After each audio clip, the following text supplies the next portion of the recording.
They called it HelioGene, an injected therapy that rewired human cells to produce energy from sunlight like leaves. No more hunger, no more food scarcity, no more hours lost to cooking or eating.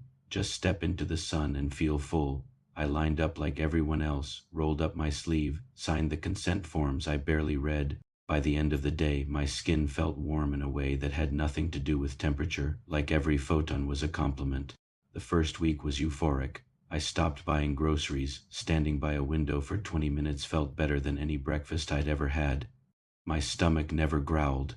My energy never dipped. I ran farther, slept less, worked longer. The world felt light and sharp and easy. Headlines called it the end of famine and evolution on demand. People joked about canceling lunch forever. In week 2, the ache started. At first, I thought it was just standing too long in the sun.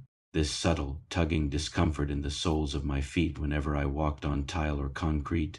Shoes felt wrong, like they were smothering something. I found myself kicking them off as soon as I got home, pressing my bare feet into the carpet, the balcony wood, the thin strip of soil in my potted plants. Relief came when I stood on dirt, real, actual earth. 10 minutes with my toes buried in a planter felt better than a hot bath. Outside, parks were full of people lying in the grass.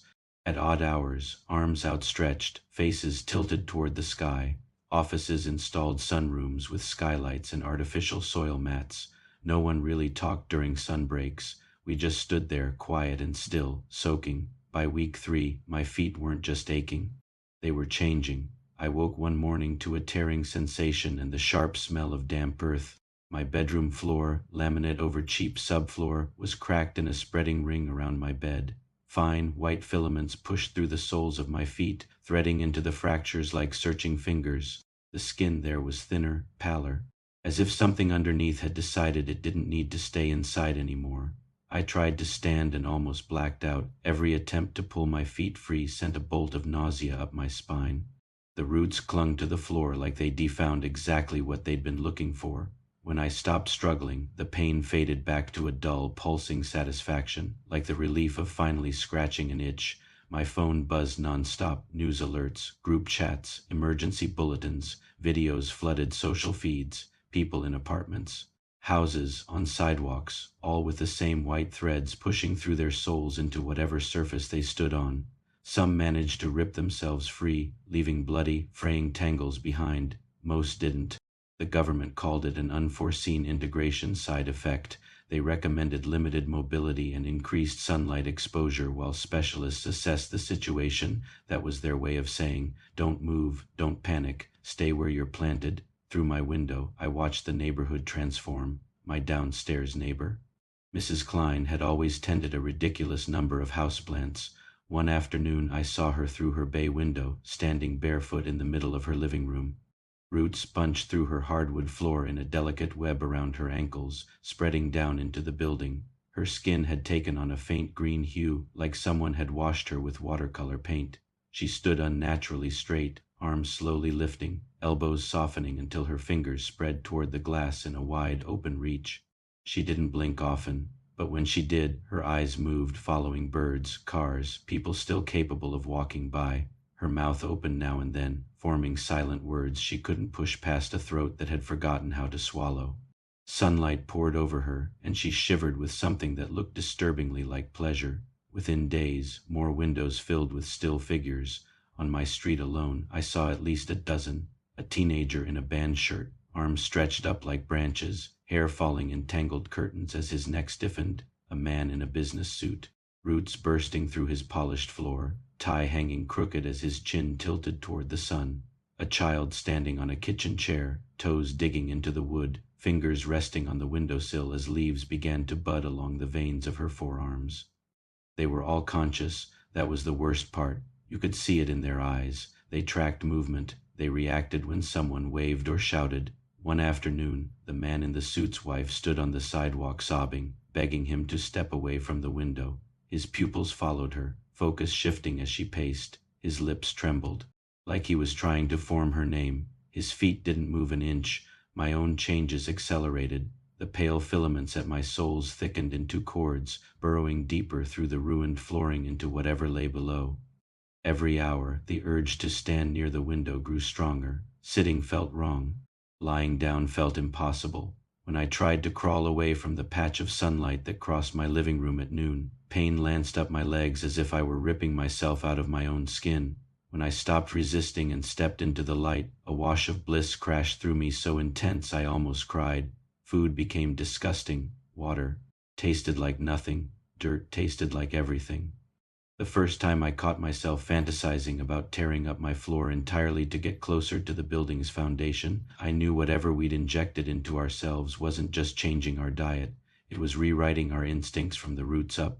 My skin shifted next. The tan ID built from weeks of chasing sunlight deepened into something else, pigment flattening into a uniform, muted green. My veins darkened, branching invisible patterns just beneath the surface like leaf veins. Rubbing my forearm, I felt a faint give, a new texture that wasn't quite bark and wasn't quite flesh. My fingers stiffened, joints resisting fine movement unless I angled them toward the light. The news stopped talking about patients and started talking about conversions. HelioGene clinics were shuttered overnight, but it didn't matter. The dose had already spread globally. Some people showed no symptoms, others reported mild sensitivity. But for a significant percentage, the progression was the same. Euphoria, craving, rooting, stillness. We'd solved hunger. We'd never asked what else plants live without. I don't know what we climb in anymore. Time is measured by the path of the sun across my windows. Morning warms my face. Afternoon sinks into my chest. Evening grazes the tips of my fingers, which now remain permanently raised toward the glass, elbows locked in a gentle, reaching angle. Leaving that patch of light is no longer an option. The one time I tried, my vision exploded into white and my heart stuttered like it might stop. The roots anchoring my feet went rigid, pulling me back into place with patient, unyielding insistence. I sleep standing up, or whatever passes for sleep now. My thoughts slow when the sun goes down, but they don't stop. I dream in green, a constant awareness of moisture in the air, of tiny vibrations through the floor, of the distant rhythm of cars and footsteps far beneath the soil my roots are slowly reaching for. Because they are reaching, I can feel them, searching past the limits of the apartment, pushing between beams and pipes, tasting concrete, seeking cracks, always downward. Somewhere far below is real earth.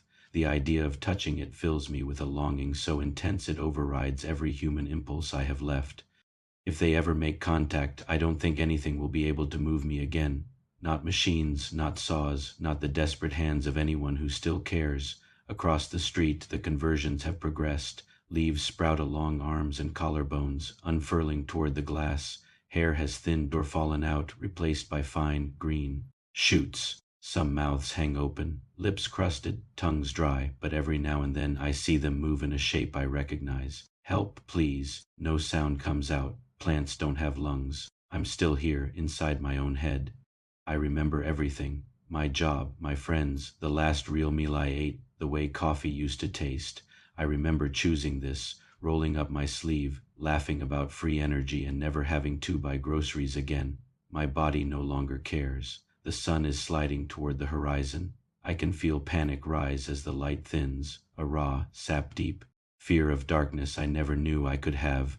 My heart pounds, but my feet don't move. My arms can't lower. When the last ray slips off my fingers, the craving hits, a hollow, screaming emptiness that goes on until I think I'll go mad. Every morning, when light returns, relief washes it away. For a while, I used to run when I was stressed, walk it off, leave. Now I stand here day after day, inch by inch, becoming part of the architecture. Another rooted shape behind glass, watching the dwindling number of people who can still walk freely past. If evolution offers a shortcut, remember, plants don't run. They endure, they wait, they reach for whatever they can and stay where they're put, no matter what comes. Some adaptations aren't upgrades, they're cages that grow from the inside out. Follow for more Midnight Manuscripts horror stories.